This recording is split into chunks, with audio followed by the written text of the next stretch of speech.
But what about a game that came out 15 years ago? Last week, we told you about how this month's Beyond Game Club game is going to be Arkham Asylum, which came out in 2009. That's the first Batman game that Rocksteady did. It's the one where he goes to Arkham Asylum and he beats up all the bad guys inside the titular asylum. And yeah, it's a great game.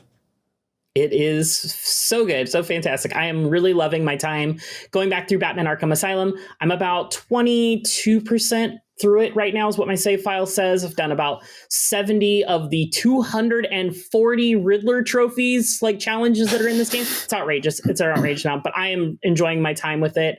I've just taken down the first Scarecrow fight and Bane. I think I'm on my way to Killer Croc next, maybe. I think I'm trying to remember. It's been 10 years since I played it. I haven't played this since 2015, so I'm very like, it feels new to me again because I just don't remember so much of this game. So much of it, Ryan, like, you get blurred together because I'm chipping away at it too, and like I honestly, what happened in Asylum and what happened in Origins and what happened in Night, it all kind of just blurs together, and not in a bad way, but I'm like, ooh, I'm in the aviary. The Penguin's going to show up, and then I'm like, I don't think the Penguin's in this one. He doesn't. Mm-mm. Yeah, and like I remember. Yeah, I know, like that. I don't know, like the Riddler trophies get like increasingly, they get more complex. They get, I remember at Night there's full on like car puzzles, and in this one it's kind of just like, it's like, where's Waldo? He's just like, yep. Hello, detective. I've got another puzzle for you. Can you find where it says Mr. Wayne on a bench and then zoom in on it? Oh, you never solve this one. And it's the most like kind of basic collectible stuff, but still fun. Probably too many of them. But the thing that hit me about this game is it's kind of a Metal Gear.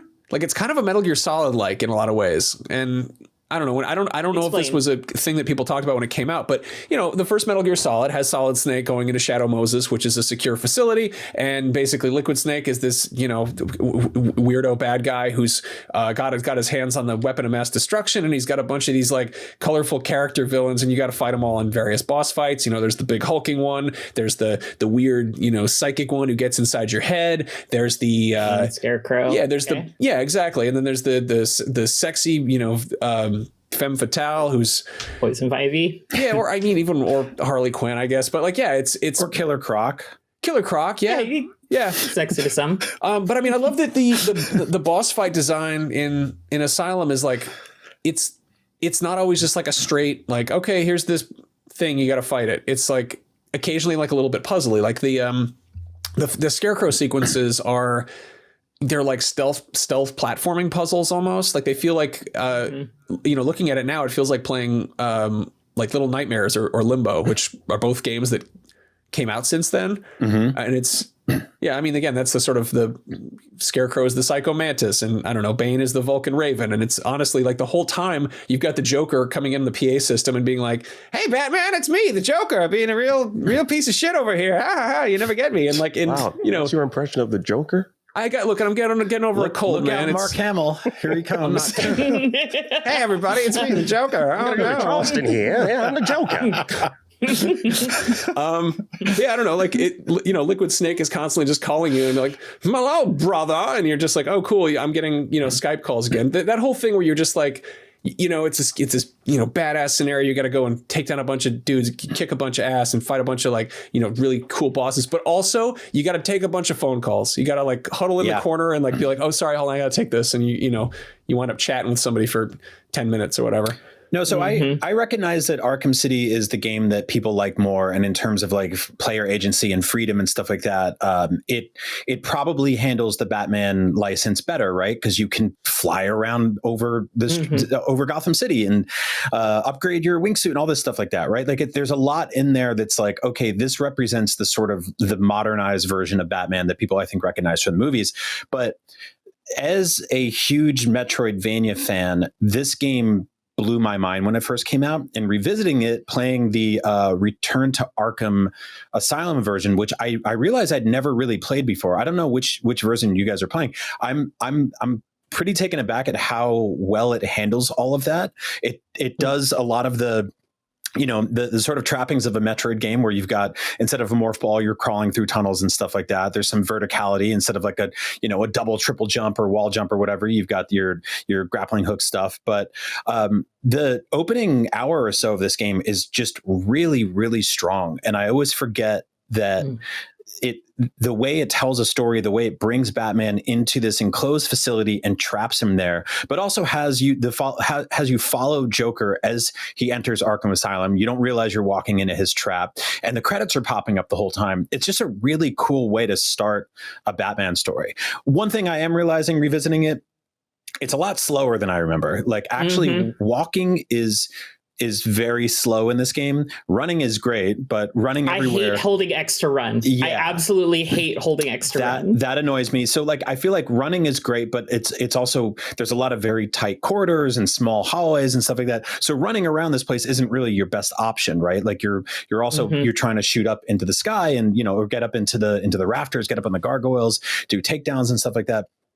And it sort of drip feeds you powers, right? Like little by little, you get better armor, you get better, vertical takedowns, you get that glide kick pretty early on and stuff like that. So it's cool in that regard. But I was pretty taken aback at how good the textures look for, an HD remaster or whatever from, what is it, 2016 or something like that?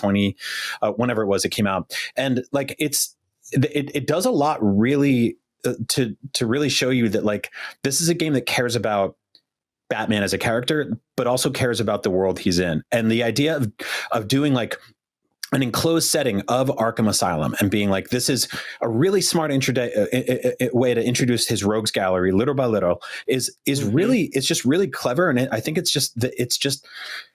Rocksteady just really got this character. They just really did. And I really hope, now that we're in a post-Justice League world, or Suicide Squad kill the Justice League world, that they can return to this game or to this format in some way. And I know like doing a big open world game is what fans want, but I kind of want them to start smaller and do another Metroidvania, do another small-ish 15-hour, 10-hour self-contained, give me another excuse to, hey, there's another prison island or whatever. Or there's like there's a reason to lock Batman in with a bunch of thugs and a bunch of, iconic Batman villains and just drip feed out powers, give him really cool little things, hide a bunch of collectibles everywhere, and then go from there. That'll do well. And then you take all those assets, you put them into the next game, you build another open world game in Gotham. And I would love to see them start back smaller with something like this. So Brian, what you're saying is you would like them to go beyond and do Batman Beyond? Yes. Maybe? I think everybody has wanted that for a very long time, Jada. So I would absolutely love for them to do a just futuristic version of Arkham Asylum, but do it with Batman Beyond. Like that, I think it would print money. I mean, I want my low poly Batman the Animated Series game first. Thank you. Can we start there? Low Can we poly. do that first? Yeah, I'm fine Then we'll with get that to too. Beyond. We'll go into the release order. Like, let's start with the low poly, just hyper stylized Batman the Animated Series game. And there's so much love for that. The thing that I really, I guess, that ages the worst about this for me is how much it just feels like a video game from the time it came out. Like it feels just so much like Unreal Engine 3 tech demo. Like it's just got, let's make people as beefy as possible. Let's make the ladies all sexy. Let's make everything out of carbon fiber, but it's also filthy carbon fiber and everything's covered in rust and crap. And it's just, it's like the slider is turned up fully in every direction in everything. Yeah. And like, again, it's a phenomenal game. I'm not knocking it, but like I really wish that like, I don't know, we took the systems from this and applied like a cel-shaded like stream, like, take the Bruce Timm aesthetic. Honestly, if we're going to get a Batman Beyond game, I know people want like the super cybernetic, carbon fiber stuff, but like how cool would it be if it was just really like it looked like the show? Because we're at a point where that's what I want. Yeah, I mean, give me that cel-shaded kind of look. Like look at most modern animated series that are maintaining that sort of that 2D look. Like if you look at modern Dragon Ball, it just kind of just looks like the anime, but that's done with 3D models. And like you can do that, and like we're at that point, and it just feels like such a missed opportunity. And like, again, it's probably easier to get people excited about like, realistic physics and graphics and stuff. Like I remember when I first saw a preview of Arkham Knight, like distinctly being like, this feels like a new generation of hardware is here. Like that was the first PS4 game where I was like, okay, I get it now, because there was just so much, like there was so much happening on screen at once. Like the amount of just the density that Gotham had. And again, like, you know, they kind of painted themselves into a corner, like, because Asylum was so like small and curated and managed and really just like focused. And then the thrill of going from that to Arkham City, amazing. And then like the jump from Arkham City in the, you know, PS3 generation to PS4, so cool. And it's sort of like, okay, what now? Where do you go from there? And it's, again, that's hard. It's hard to kind of follow that escalation. But I really wish they could just, again, kind of return to Arkham. Like really just do the I don't know if it needs to be Arkham again or some other DC setting or some other just like more focused location. But like I really do love that approach, that like, and again, it's also like, it's a short game. Like it's a smaller game, which games used to be smaller. Also, the wait between Arkham Asylum and Arkham City was like 2 years. Which is so crazy to think about these days, where every sequel takes 5 years. Like minimum. Yeah, minimum. Yeah. I mean, Insomniac Spider-Man was able to, you know, sort of like take that pipeline and make it a little faster, which is really cool. But I think to add to what you're saying, Max, they're sort of in an interesting spot too, where it's like, you know, how many games can you do where Spider-Man is just in New York City? For me, probably forever, because I love it. But I do think that like after a while, that it's you know, after seeing 3 or 4 open world Batman games in Gotham, and then like they took a very long break, I do think they can go back to the roots and then build back up to that a little bit. But yeah, I do think that like a hyper stylized art style, and that's not to undermine the fact that like that takes a lot of work, right? We're not saying that like make a cel shaded game, it's easier than making something hyper realistic. But I do think that that's a good way to sort of refresh the IP right now. And there's a lot of nostalgia for Batman comics. There's a lot of nostalgia for Batman Beyond, Batman the animated series. Like that whole era is something I think a lot of people grew up really loving. And so I think it'll be more timeless looking than the sort of like carbon fiber, hyper gritty gunmetal. Because what's interesting about these games, especially playing Arkham Asylum, is that like they are cartoony. Right? Like Batman does have like sort of hyper kind of like unrealistic proportions, and it's not necessarily in just like an Unreal Engine kind of way, but like it is a design decision to make some of it look a little cartoony. There's some colors that really pop in here that you wouldn't really see in like a, you know, the sort of the Gears of War sepia tone games of that era. And so like I do think that they were like, we're not going to make the most realistic thing here. It's going to be stylized. It's going to be a little over the top. But at the same time, it does have that gritty, realistic, textured foundation, everything. So, I mean, yeah, I do want them to find something. 2016, Telltale Games did that with that Batman game, which still holds up to this day. You know, it has that nice cel shading look to it. I love that. That was a vibe. I love that game a lot.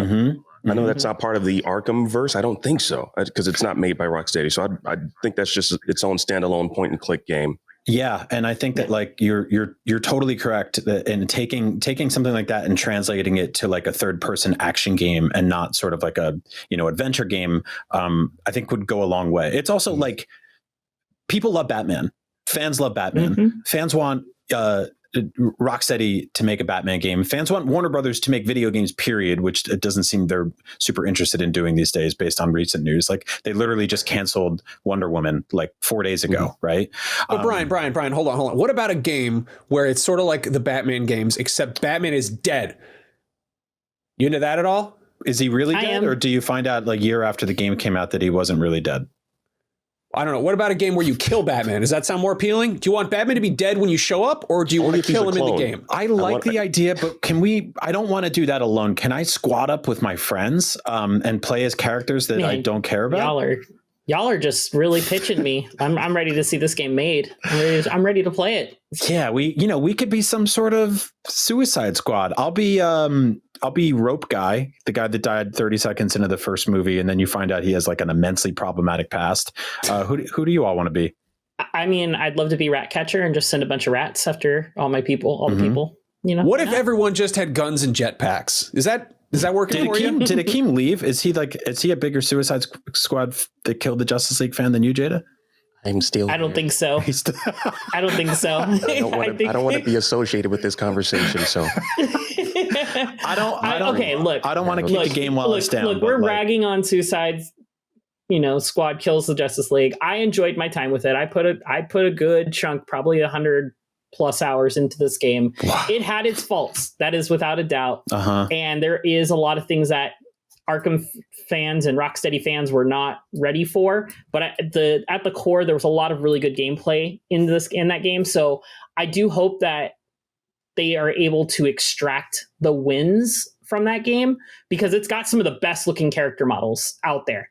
Like, hands down, the different textures between all the different pieces of clothing on each character, just fantastic character work. Well, they should have they should have just reversed it. It should have been Justice League kill the Suicide Squad, and I think everyone would have been on board with this. That would have been too short of a game. That would have taken about 10 minutes probably. I would put a bullet in Boomerang's head. Take care of it. Yeah. So I don't know. I think it also just kind of missed its window from when Suicide Squad was super popular, and I think by the time this came out, it had already started to, like, people were tired of seeing the Suicide Squad and everything, because they're 3 movies, reboots. The biggest thing working against Suicide Squad is the fact that the Arkham games set such a ridiculously high bar. Like, no matter what this game would have been, it's not Batman. Like, at the end of the day, for sure. Like, Batman's been around for almost 100 years. Like, it's ridiculous, 80 or whatever, 85. Who's keeping track? But this is an iconic character that really has this timeless, lasting appeal. And Suicide Squad, I feel like the general public has really only been paying attention to them since 2015? New 52 dusted them off and threw Harley Quinn into the mix, and was even then, that was a popular Halloween costume for one specific character that year, and then not really since. People love Harley Quinn, but and they love Joker, but that was a bad version of Joker, and then no one can really name most of the other characters in there. So, King Shark, Boomerang, Deadshot. You can. Yes, because I'm a DC comic fan. Well, also because you spent 100 hours with Batman's this game. Rogues Galaxy. But no, I get it. I get what you're saying. Well, I can name them too, but this game sucked. So part of the issue is that the Arkham games, they nailed Batman. They nailed that feeling of being both a badass who can beat the crap out of criminals, but also a detective. There was a sense of you're smart, but you're also you're tough. Whatever. The appeal of Suicide Squad, I feel is a bunch of ragtag characters with completely different abilities who are at risk of just dying permanently. There's a very different appeal there, and I don't think that the Rocksteady game really nailed that. I feel there's potential for a Suicide Squad game that takes some cues from XCOM or something, where you are managing a bunch of disparate troops, but the fact that they were let's make it sort of like Borderlands with jetpacks. I don't know.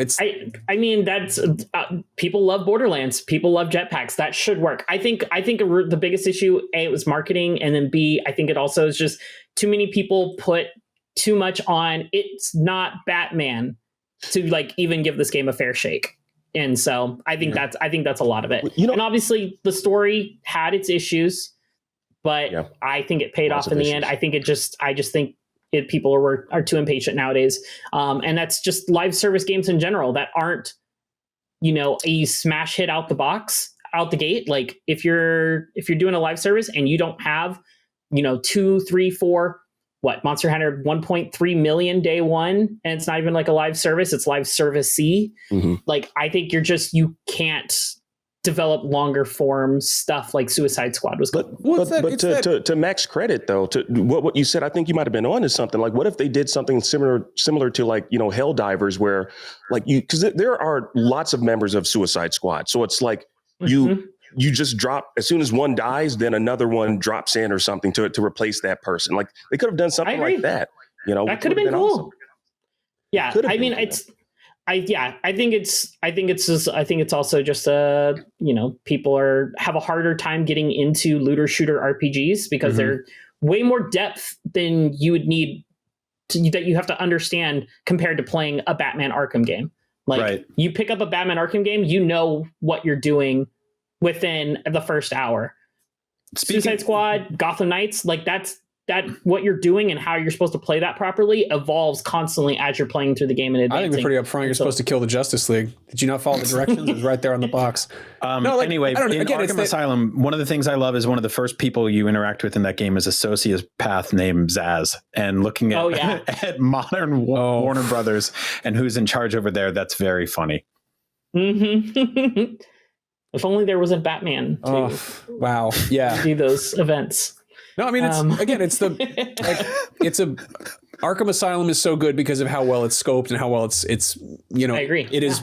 It's measured. And again, I feel like if you put that game out now, people would be mad that you can beat it in a weekend. But like the alternative is that you have this level of like everything has to one up the last thing. And like, you go from Arkham Asylum to Arkham City to Arkham Knight. And it's like, okay, the next thing has to be even prettier. It has to have 4 players. It has to have, a 2-year roadmap of DLC content. And it has to be about new characters. And it has to get people on board. And it has to, swing for the fences in every direction. And like, yeah, no kidding. Mm-hmm. Just get the bat. Just get the bat. Just give me I don't need okay. Takeaways I'll end on. I'm not saying I like Suicide Squad, Kill the Justice League better than the Arkham games. I like it equally in different ways and for different reasons. But the Batman Arkham Asylum and City and Night games I won't argue that those are better, more complete packages for anybody to be able to just jump in and play. The big thing, what I want for future Batman games, give me, like we got Arkham Asylum, give me a solid 15 to 20 hour experience that it has some cool new mechanics, some cool new ideas that brings in some of the accessible natures that we've gotten to make the game more approachable for people. Things like Prince of Persia: The Lost Crowns, like picture taking system for remembering where those Metroidvania like little hiddens and breakable walls and such, and when you get those upgrades for, like, give me that type of stuff, package it back into a Batman game, and just I'll be happy. I'll be sold. Well, we'll have to sit here and just wish and hope and dream that something happens. I honestly, it's a drag, whatever's going on over there at WB. I hope they make another Batman game at some point. I think that would be cool. But in the meantime, if anybody wants to join us in the Beyond Game Club and check out Arkham Asylum, it is a fun video game still. It is a really good time. And the nice treat there is that if you have a really good time, you really get back into the flow there. Arkham City awaits, and so does Arkham Knight, and also Origins if you want to play that. And last thing I'll add, for those of you who are playing along with Beyond Game Club for Batman Arkham Asylum, there is a Beyond column now on IGN.com where you can jump in the comments with a bunch of other people that are rejoining us playing the game and talking about their experiences. So please head to IGN and check that out.